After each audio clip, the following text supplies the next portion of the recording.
Dulu, dunia memandang Mesir sebagai negeri para dewa. Kini, ia adalah negara yang terus mencari jalan keluar dari bayang-bayang kejayaannya sendiri. Mesir, tanah para Firaun, tapi juga negeri yang terbelah antara modernitas, militer, dan mimpi yang tak kunjung selesai. 4.000 tahun lalu, Mesir sudah punya sistem irigasi, piramida raksasa, hieroglif, dan kepercayaan hidup setelah mati. Mereka bukan hanya membangun, mereka menciptakan peradaban. Mesir kuno bertahan lebih dari 30 dinasti dan 3.000 tahun. Tapi kejayaan itu hilang, digantikan oleh Persia, Yunani, Romawi, Islam, dan akhirnya penjajahan Barat. Setiap kali Mesir bangkit, dunia datang dan merebutnya.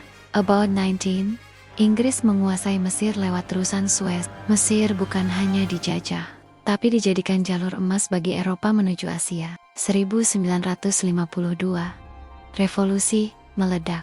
Militer menggulingkan monarki. Lalu muncul nama besar Gamal Abdel Nasser. Ia bawa semangat anti-imperialism, nasionalisme Arab, dan suara dunia ketiga. Ia nasionalisasi terusan Suez, melawan Inggris, Prancis, dan Israel. Dan seluruh dunia Arab menaruh harapan padanya. Mesir terlibat dalam 4 perang besar dengan Israel, 1948, 1956, 1967, dan ke 1973, kekalahan demi kekalahan, sampai akhirnya Anwar Sadat mengubah strategi dari konfrontasi ke diplomasi. 1979, Mesir jadi negara Arab pertama yang berdamai dengan Israel. Dunia Barat memuji, dunia Arab mengecam. Sadat dibunuh oleh ekstremis. Lalu datang Hosni Mubarak, 30 tahun memimpin, stabil,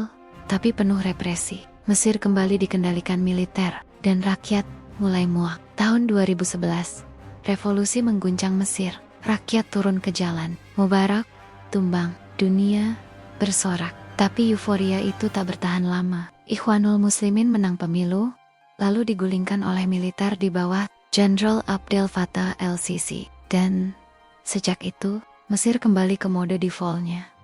Militer di atas segalanya. Mesir hari ini adalah populasi terbesar di Timur Tengah, lebih dari 110 juta. Tentara terkuat secara jumlah di dunia Arab, pemilik warisan budaya terbesar, tapi juga utang luar negeri yang menumpuk. Mata uang mereka hancur. Harga kebutuhan pokok naik drastis. Pemerintah bangun ibu kota baru senilai miliaran dolar. Saat rakyat berjuang makan, pariwisata, gas, dan terusan Suez jadi andalan. Tapi semuanya goyah saat krisis global melanda. Mesir terjepit dalam geopolitik. Mereka dekat dengan AS, tapi juga akrab dengan Rusia dan Tiongkok. Mereka bantu Palestina, tapi tetap jalin damai dengan Israel. Mereka lawan ekstremisme, tapi juga represi kebebasan. Mesir berdiri di tengah semua blok, semua ideologi, semua tekanan, tapi itulah Mesir.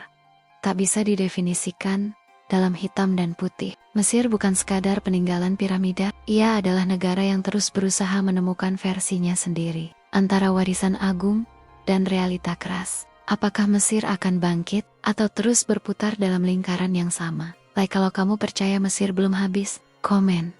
Apa yang harus dilakukan Mesir agar keluar dari lingkaran ini? Dan jangan lupa subscribe, karena di balik pasir dan sejarah, ada bangsa yang masih berjuang menulis masa depannya.